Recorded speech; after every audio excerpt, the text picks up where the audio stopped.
The Chicago Bears have found a shocking trade partner for Justin Fields. Hello, everyone. I'm Andy here with Chicago Bears React, bringing you all of the Chicago Bears news you're seeking in the season and now here in the off season. Before we dive into today's story, please take a moment, like, subscribe, and turn on notifications. Make sure that you don't miss any of the content coming out because this is going to be an exciting off season with lots of moving pieces. You won't want to miss a thing.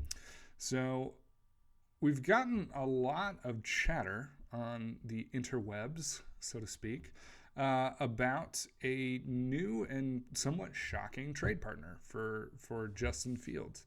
And this has been kind of starting to swell a little bit, but as far as I could tell, a lot of it was really prompted by a couple of statements by one Adam Schefter. So Adam was kind of the first one to report out there on the Pat McAfee show that Mike Tomlin is a big fan of Justin Fields. Small little thing, right? Harmless thing to say. Coaches are fans of people all the time.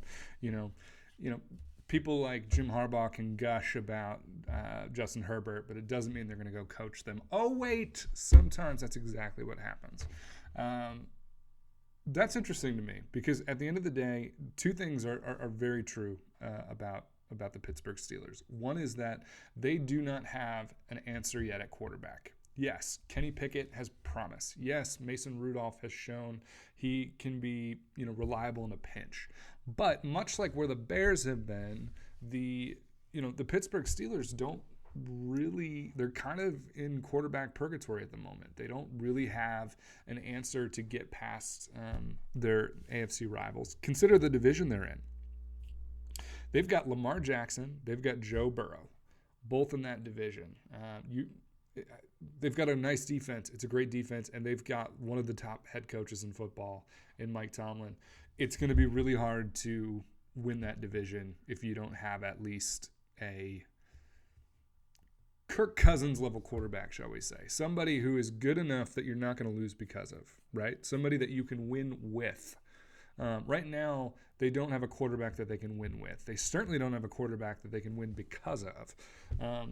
I don't know if Justin's ever going to be a quarterback you win because of, but I do think he has shown the talent to be a quarterback you can win with. And if there's a coach that I think could bring that out of him, I think it's Mike Tomlin, who has shown he's an incredible coach, and he doesn't shy away from a challenge. So, but, like I said, there's been, a bunch of other people who have been talking about this. Louis Riddick went to bat on Get Up, talking about how he thinks it's a terrific fit, and he doesn't think they should be afraid of pulling the trigger, even though they do have Kenny Pickett, someone that Louis Riddick himself really likes. Also, I think pretty notable is the betting line has improved drastically with the odds of Justin going to the Steelers. Look at that jump from plus 550 to minus 125. That's an incredible jump. There is a lot of smoke here.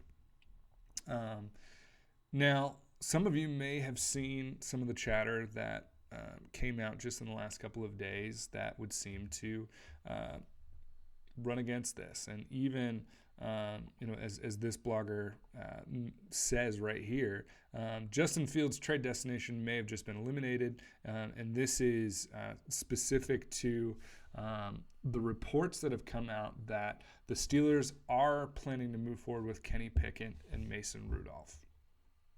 Okay, sure. That's what they're going to do. Because who doesn't want to bet their franchise and sell season tickets on Mason Rudolph? Look, this is lying season. And NFL franchises are lying through their teeth, trying to get any edge they can in negotiations.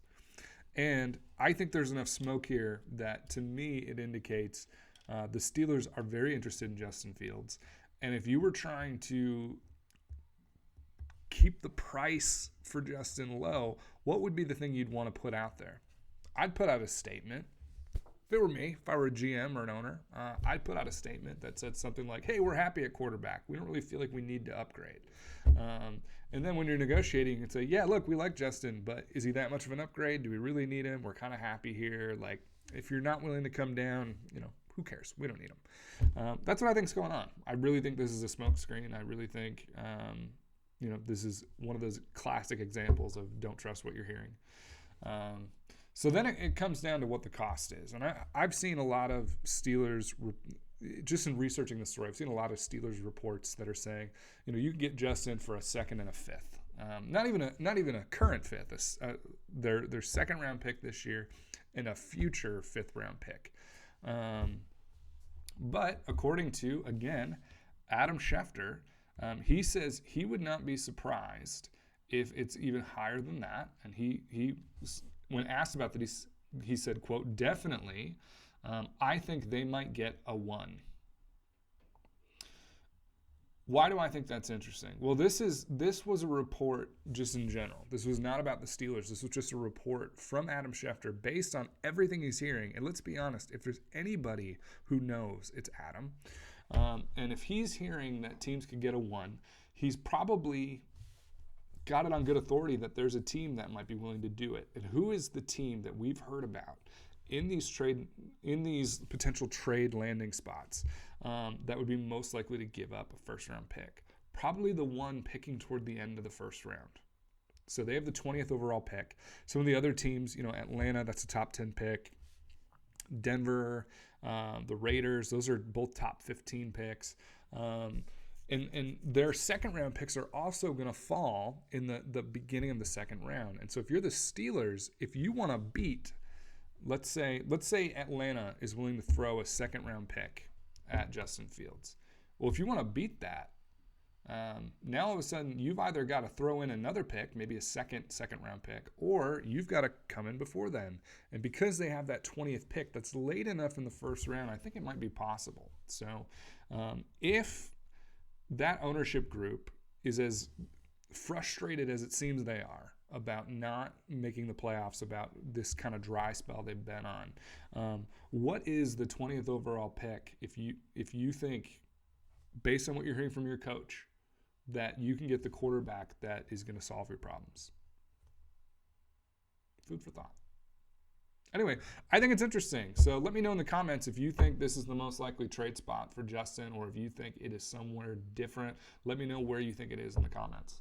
So thank you so much for watching. And as always, Bears fans, bear down.